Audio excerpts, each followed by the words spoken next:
Halo semuanya, perkenalkan nama saya Kairisa Tanjung dengan NIM 721142137 dari akuntansi 21E.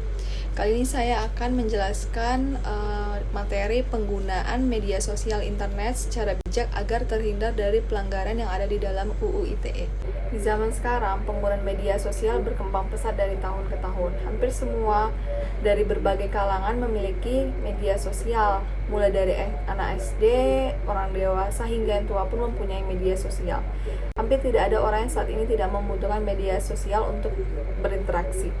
Lalu sebelum melanjutkan ke materi, apa sih sebenarnya media sosial itu? Sosial media atau media sosial adalah media atau tempat untuk bersosialisasi antar satu sama lain di jagat maya.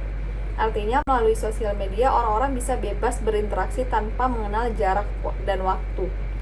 Baik itu keluarga, teman, komunitas tertentu, hingga artis idola Anda. Seiring berjalannya waktu, media sosial tak hanya digunakan untuk bersosialisasi saja, melainkan sudah menjadi sarana berjualan dan promosi oleh berbagai brand dan bisnis di seluruh dunia. Dalam penggunaannya, tentu kita diberi kebebasan agar bisa berkomunikasi dengan siapa saja dan bebas dalam menggunakan sosial media. Namun yang sering disalahartikan ini adalah bebas bukan berarti tanpa etika. Lalu apa hukumannya apabila kita menyalahgunakan media sosial? Berikut jeratan hukum penggunaan media sosial dan contoh kasusnya. Yang pertama, pasal 27 UU ITE. Di dalam pasal 27 UU nomor 19 tahun 2018 tentang perubahan UU nomor 11 tahun 2008 tentang informasi dan transaksi elektronik atau UU ITE, sedikitnya ada 4 poin yang bisa menjerat penggunaan media sosial, yaitu konten yang mengandung pelanggaran kesusilaan. Misalnya seperti mengunggah foto atau video porno ke media sosial, apalagi penyebaran gambar atau video tersebut disertai ancaman, sehingga sudah tentu setiap orang yang melakukannya dapat dijerat dengan pasal berlapis. Lalu yang B, konten yang memiliki muatan perjudian, misalnya menyebarkan platform yang biasa digunakan untuk berjudi, baik online maupun offline. Permainan tebak nomor atau togel, serta taruhan menjadi salah satu bentuk perjudian, hingga hal tersebut mendapat perhatian dari UU ITE. Hal ini untuk dilarang. Yang C, konten yang memuat penghinaan atau pencemaran nama baik. Misal seseorang pengguna media sosial membuat foto seseorang, kemudian membuatnya menjadi bahan lelucon, namun mengandung unsur penghinaan, maka hal itu dapat menjadi alasan untuk menjerat penggunaan sosial media tersebut untuk mempertanggungjawabkan perbuatannya di meja hijau. Lalu yang D, konten yang memuat pemerasan atau pengancaman. Contohnya saja jika seseorang pengguna sosial media mengirim ancaman ke rekan atau orang yang dibencinya melalui media sosial, hal tersebut dapat menjadi laporan korban ke polisi dan menjerat si pengancam untuk mempertanggungjawabkan perbuatannya. Lalu jeratan hukum yang kedua ada di pasal 28 UU ITE. Yang pertama itu konten yang membuat berita bohong dan menyesatkan pihak lain. Di dalam pasal 28 ayat 1 menegaskan pelarangan bagi setiap orang yang dengan sengaja dan tanpa hak menyebarkan berita bohong dan menyesatkan yang mengakibatkan kerugian konsumen dalam transaksi elektronik. Sebagai contoh, dalam putusan Pengadilan Tinggi DKI Jakarta, putusan tersebut menguatkan putusan Pengadilan Negeri Jakarta Barat. Dalam putusan tingkat pertama tersebut, terdakwa dinyatakan terbukti secara sah meyakinkan bersalah melakukan tindak pidana secara bersama-sama, melakukan penipuan dengan sarana transaksi elektronik dan tindak pidana pencucian uang. Penipuan tersebut dilakukan dengan cara tanpa hak menyebarkan berita bohong dan menyesatkan mengenai investasi yang mengakibatkan kerugian konsumen. Perbuatan terdakwa tersebut diancam pidana sebagaimana yang diatur dalam pasal 45A ayat 1 Undang-Undang 19 tahun 2016. Lalu ada pasal 55 ayat 1 ke 1 KUHP yang menghukum terdakwa dengan pidana penjara selama 10 tahun dan dijatuhkan pula pidana sebesar 500.000. Dengan ketentuan apabila denda tidak dibayar, diganti dengan pidana kurungan selama 3 bulan kurungan. Lalu yang B ada konten yang menimbulkan rasa kebencian atau permusuhan individu atau kelompok tertentu, atau yang sering disebut itu sebagai SARA.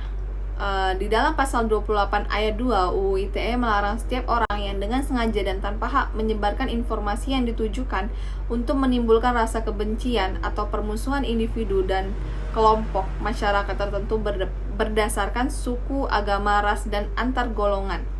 Yang dimaksud tanpa hak atau melawan hukum dapat dibedakan menjadi melawan hukum secara formil, yaitu yang bersumber pada undang-undang yang berlaku, dan melawan hukum secara material, yaitu melawan hukum bukan saja berdasarkan undang-undang yang berlaku tetapi juga didasarkan atas azas ketentuan umum, azas kesusilaan, azas kepatutan yang hidup di dalam masyarakat. Tujuan pasal ini adalah mencegah terjadinya permusuhan, kerusuhan, atau bahkan perpecahan yang didasarkan pada SARA akibat informasi negatif yang bersifat provokatif. Isu SARA dalam pandangan masyarakat merupakan isu yang sangat sensitif sehingga pasal ini diatur dalam delik formil dan bukan delik material. Adapun ancamannya sebagaimana dimaksud dalam pasal 45A ayat 2, yaitu pidana penjara selama 6 tahun atau denda paling banyak sebesar 1 miliar, sebagaimana dimaksud dalam pasal 45A ayat 2. Lalu, jeratan hukum yang ketiga ada di dalam pasal 29 UU ITE. Dalam pasal 29 UU ITE mengancam bagi pengguna sosial media yang mengirimkan konten yang berisi ancaman kekerasan atau menakut-nakuti orang lain. Adapun pasal ini menegaskan bahwa setiap orang dengan sengaja dan tanpa hak mengirimkan informasi elektronik dan dokumen elektronik yang berisi ancaman kekerasan atau menakut-nakuti yang ditujukan secara pribadi. Adapun ancamannya adalah sebagaimana dimaksud dalam pasal 45B UU ITE, yaitu setiap orang yang dengan sengaja dan tanpa hak mengirimkan informasi elektronik dan atau dokumen elektronik yang berisi ancaman kekerasan atau menakut-nakuti yang ditujukan secara pribadi sebagaimana dimaksud dalam pasal 29 dipidana dengan pidana penjara paling lama 4 tahun dan atau denda paling banyak sebesar 750 juta. Lalu bagaimana sih beretika dalam media sosial? Berikut beberapa etika dalam bermedia sosial menurut Direktur Pemberdayaan Informatika Kementerian Komunikasi dan Informatika, yaitu Pak Slamet Santoso. Yang pertama itu ada kenali aturannya. Sebelum bermedia sosial, Pak Slamet mengimbau pengguna untuk mengetahui aturan yang berlaku. Dalam hal ini, Undang-Undang Informasi dan Transaksi Elektronik atau UU ITE ada 5 pasal yang mengatur etika bermedia sosial, yaitu pada pasal 27-30 UU ITE. Lalu yang kedua, pahami batas usia pengguna media sosial. Sejumlah media sosial sebenarnya telah menetapkan batasan minimal untuk pengguna. Misalnya umur 13 tahun untuk pengguna Facebook dan Instagram. Sedangkan Twitter menetapkan usia minimal pengguna adalah umur 15 tahun. Misalnya saja barangkali kalian punya adik yang usianya belum mencukupi. Kasih pengertian untuk tidak mengakses media sosial karena konten atau substansi di dalamnya belum sesuai untuk umurnya. Lalu yang ketiga itu perhatikan unggahan. Pengguna media sosial juga diharapkan dapat pandai-pandai memilah hal pribadi untuk diunggah. Hal yang sifatnya pribadi jangan sampai di-share.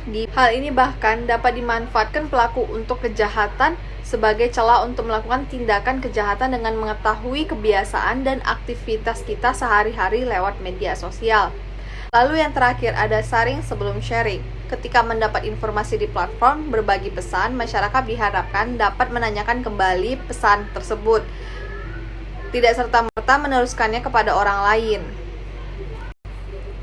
Oke, itu saja penjelasan saya mengenai penggunaan media sosial internet agar terhindar dari pelanggaran yang ada di dalam UU ITE.